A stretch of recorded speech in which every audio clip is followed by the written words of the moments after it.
कहानी की शुरुआत होती है कोलोराडो की एक हाई सिक्योरिटी जेल में, जहां रे ब्रेसलिन नाम का एक आदमी कैद था।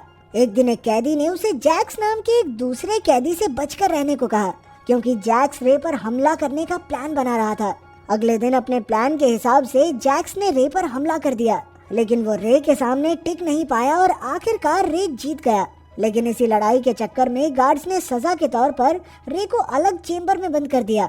ये जेल का वो हिस्सा था जहां सबसे खूंखार कैदियों को 24 घंटे कैद में रखा जाता था। रे के इस नए कमरे में कोई खिड़की तक नहीं थी, सिर्फ एक टॉयलेट था। इसके अलावा कैमरों की मदद से 24 घंटे उस पर नजर रखी जाती थी। अब रे तुरंत इस जेल से भागने के प्लान के बारे में सोचने लगा। उसने जेल में घूमकर हिसाब लगाया कि जेल के पास ही एक गैराज है। इन दिनों जेल में गार्ड्स भी थोड़े कम थे, इसलिए अगले कुछ दिन तक रे ने बहुत बारीकी से हर गार्ड का चाल चलन देखा। उसने देखा कि गार्ड्स ठीक 7 मिनट के लिए बाहर सिगरेट पीने जाते थे। अब उसे सिर्फ अपने कमरे के दरवाजे का पासकोड पता लगाना था। इसके लिए उसने खाने के साथ आने वाला दूध का प्लास्टिक उतारा और चुपके से पासकोड की स्क्रीन पर लगा दिया। जल्द ही उसे पासकोड के नंबर मिल गए और फिर उन्हें सही तरीके से अरेंज करना कोई बड़ी बात नहीं थी। इसके अलावा उसने बाहर मौजूद अपनी टीम तक भी खबर पहुंचा दी कि जिस दिन वो भागेगा उस दिन ठीक 4 बजे उन्हें साथ की गैराज में आग लगानी होगी। आखिरकार वो दिन आ ही गया और रे पासकोड लगाकर कमरे से बाहर निकला। फिर वो पाइप्स वाले रास्ते से होता हुआ गैराज तक आ पहुंचा और उसी समय उसकी टीम ने बाहर विस्फोट करके सबका ध्यान भटका दिया। जल्द ही फायर ब्रिगेड वहां आई और रे चुपके से उनकी गाड़ी के नीचे लटक कर भाग निकला।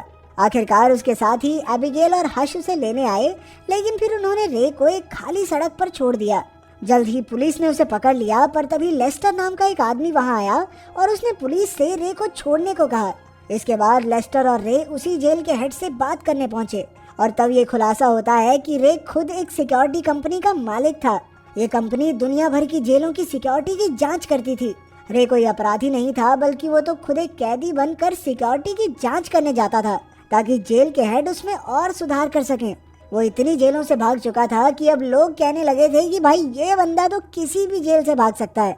आखिरकार पूरे 5 महीने बाद वो अपने ऑफिस गया, जहां उसने दुनिया की सबसे आसान गेम खेलकर अपने दोस्तों को खुश किया।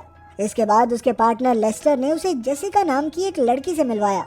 वो चाहती थी कि रे दुनिया की सबसे खुफिया और कड़ी सिक्योरिटी वाली जेल की जांच करे, लेकिन उसकी ये शर्त थी कि रे और उसकी टीम को ये जेल कहाँ मौजूद है इस बारे में कोई जानकारी नहीं होगी।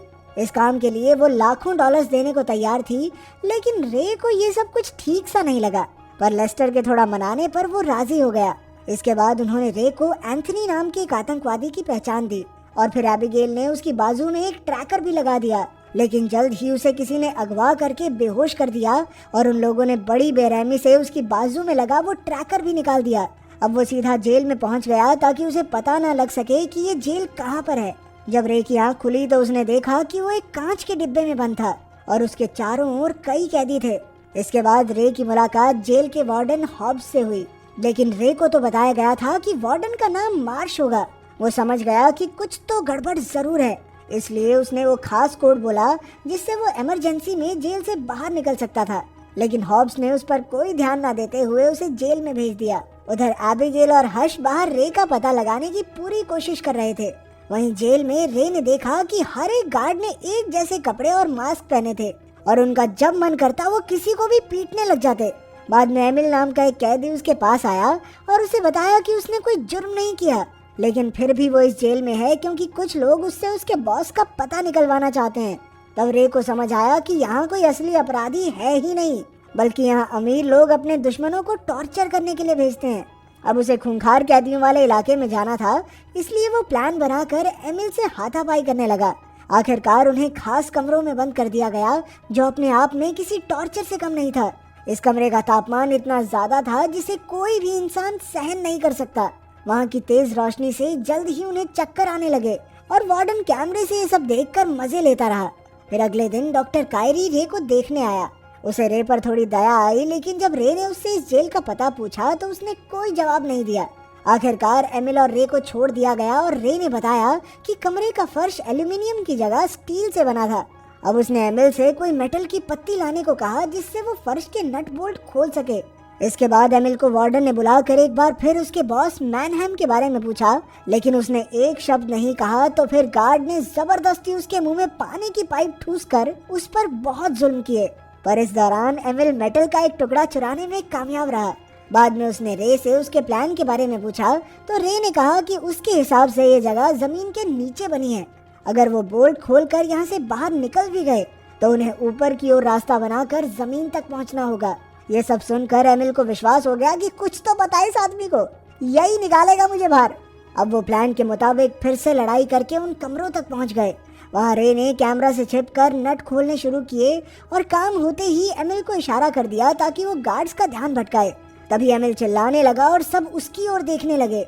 इतने में रे ने कागज से अपना कैमरा ढक दिया। इसके बाद वो फ्लोर से नीचे उतर गया, लेकिन तभी उससे गलती से एक पाइप टूट गई जिससे हर जगह पानी भर गया। आखिरकार जब वो ऊपर पहुंचा तो उसने देखा कि ये जेल जमीन पर नहीं बल्कि समुद्र के बीचों बीच पानी के एक विशालकाय जहाज में थी। इधर अंदर का पानी चारों ओर फैलने लगा था और तब रे तुरंत अपने कमरे में वापस लौट आया। उधर एबिगेल और हर्ष ने लेस्टर से रे के बारे में बात की। असल में इस काम के लिए रे को जो चेक मिला था वो बाउंस हो गया और तो और जेसिका का भी कोई अता पता नहीं था। इसीलिए उन्होंने लेस्टर को रे को ढूंढने को कहा, लेकिन लेस्टर तो कहने लगा कि रे को अपना काम करने दो। उनके जाने के बाद लेस्टर ने जेल के वार्डन को फोन किया और रे को पूरी उम्र वहीं रखने को कहा। तब ये खुलासा होता है कि लेस्टर अकेला ही इस कंपनी का मालिक बनना चाहता था, इसीलिए उसने ये नकली डील करके रे को हमेशा के लिए जेल भेज दिया। लेकिन एबिगेल और हर्ष ने हार नहीं मानी। हर्ष को टूम नाम की एक गैर कानूनी जेल के बारे में पता चला जिसमें लोग अपने दुश्मनों को रखते थे, लेकिन ये है कहाँ पर ये किसी को नहीं पता था। उधर जेल में रे और एमिल को पता लगाना था कि वो दुनिया के किस हिस्से में मौजूद हैं। इसके लिए रे ने डॉक्टर कायरी से मदद मांगी, लेकिन डॉक्टर ने उसकी कोई मदद नहीं की।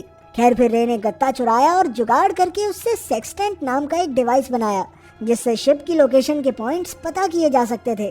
पर इसके लिए उसे शिप के ऊपरी हिस्से में जाना होगा, इसलिए उसने जावेद नाम के कैदी से मदद मांगी। बाद में जावेद ने वार्डन के पास जाकर उसका जासूस बनने का नाटक किया और बदले में उससे खुली हवा में नमाज पढ़ने की इजाजत मांगी। अनजान वार्डन ने इस बात की मंजूरी दे दी और फिर अफरीदी ने उस डिवाइस के जरिए शिप के पॉइंट्स पता किए। आखिरकार रे ने हिसाब लगाया कि वो मोरक्को के पास अटलांटिक ओशियन में थे। तब एमिल ने उसे बताया कि उसका एक दोस्त मोरक्को में ही रहता है। अगर वो किसी तरह उस तक खबर पहुंचा दें तो वो अपनी टीम के साथ उन्हें बचाने जरूर आएगा। अब रे फिर से डॉक्टर कायरी से मिला और उसे मदद करने के लिए मना ही लिया। फिर रात को डॉक्टर ने एमिल के दोस्त को ईमेल लिखकर उनकी जेल का पता दिया। आखिरकार भागने का दिन आ गया और जावेद ने वार्डन को झूठी खबर देकर कहा कि ब्लॉक ए में लड़ाई होने वाली है। ये सुनकर वार्डन ने तुरंत सारे गार्ड्स को ब्लॉक ए में भेज दिया और खास कमरों पर सिर्फ 2 गार्ड्स रह गए। रे ने मौका देखकर वहां लड़ाई शुरू कर दी और जल्द ही सब एक दूसरे को पीटने लगे। तभी रे, एमिल और जावेद शिप के ऊपरी हिस्से की ओर भागे, पर वार्डन ने तुरंत पूरी शिप में लॉकडाउन लगा दिया। हुआ ये कि उन तीनों के ऊपर पहुंचने से पहले ही सभी दरवाजे लॉक हो गए और मजबूरन उन्हें वापस लौटना पड़ा।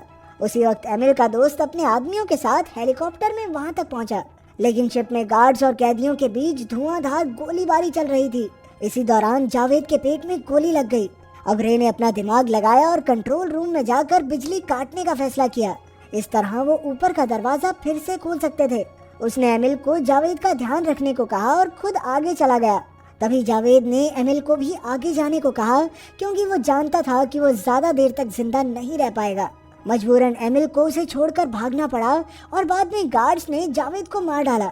उसी वक्त रे शिप की बिजली काटने में कामयाब रहा और उधर एमिल भी भागकर छत तक आ गया। अब वो दौड़कर अपने दोस्त के हेलीकॉप्टर तक पहुंचा, लेकिन पीछे से जेल के गार्ड्स उन पर हमला करने लगे। पर उन्होंने हार नहीं मानी और गार्ड्स का सामना करते हुए रे के बाहर आने का इंतजार किया। लेकिन रे तो बदकिस्मती से अंदर पानी के टैंक में फंस गया था। गार्ड्स हर तरफ उसे ढूंढ रहे थे, इसलिए वो दरवाजा खोलकर सीधा समुद्र में कूद गया। तभी एमिल हेलीकॉप्टर में निकल पड़ा और उसने रे को समुद्र में डूबते देखा। उसने तुरंत हेलीकॉप्टर से सीढ़ी फेंकी और आखिरकार रे ने उस पर चढ़कर शिप में मौजूद तेल के टैंक्स पर अंधाधुंध गोलियां बरसाई। जल्द ही शिप में जोरदार धमाका हुआ और वार्डन अपने गार्ड समेत वहीं मारा गया। आखिरकार एमिल और रे सुरक्षित मोरक्को के किनारे पर आ गए थे। तभी एक गाड़ी उन्हें लेने आई और उसमें से जेसिका बाहर निकली। रे ने देखा कि ये तो वही लड़की है जिसने उसे इस जेल में भेजा था। जब एमिल ने बताया कि ये उसकी बेटी है तो ये सुनकर रे के होश ही उड़ गए। तब जाकर ये खुलासा होता है कि असल में एमिल ही मैनहम है और सबको लगता रहा कि मैनहम उसका बॉस है। उसने अपनी असलियत छिपा कर रखी थी ताकि उसके दुश्मन उसे मार न डालें। इसके बाद हमें पता चलता है कि जेसिका अपने पिता को जेल से छुड़वाना चाहती थी, इसीलिए उसने धोखे से रे को इस जेल में भिजवाया। अंत में उसने रे को लेस्टर की सच्चाई बताई कि कैसे वो गद्दारी करके जेल वार्डन के साथ मिल गया था। आखिरकार रे एबिगेल और हश से मिला और उसे पता चला कि लेस्टर को एक ऑफर मिला था जिसके मुताबिक अगर रे इस जेल से भागने में नाकामयाब होता तो लेस्टर इस जेल का CEO बन जाता। उधर जब लेस्टर को पता चला कि रे बाहर आ गया है तो वो भी अपना बोरिया बिस्तर बांधकर भागने लगा। इसके बाद हश ने गाड़ी में उस पर हमला कर दिया और बाद में जब लेस्टर की आंख खुली तो वो अब भी गाड़ी में ही था, लेकिन वो इस बात से अनजान था कि ये गाड़ी हजारों डिब्बों से भरे जहाज में थी और अब ये जहाज जा कहाँ रहा है ये कोई नहीं जानता। अगर वीडियो पसंद आई तो लाइक कर देना, चैनल को सब्सक्राइब कर देना। मिलते हैं अगली वीडियो में।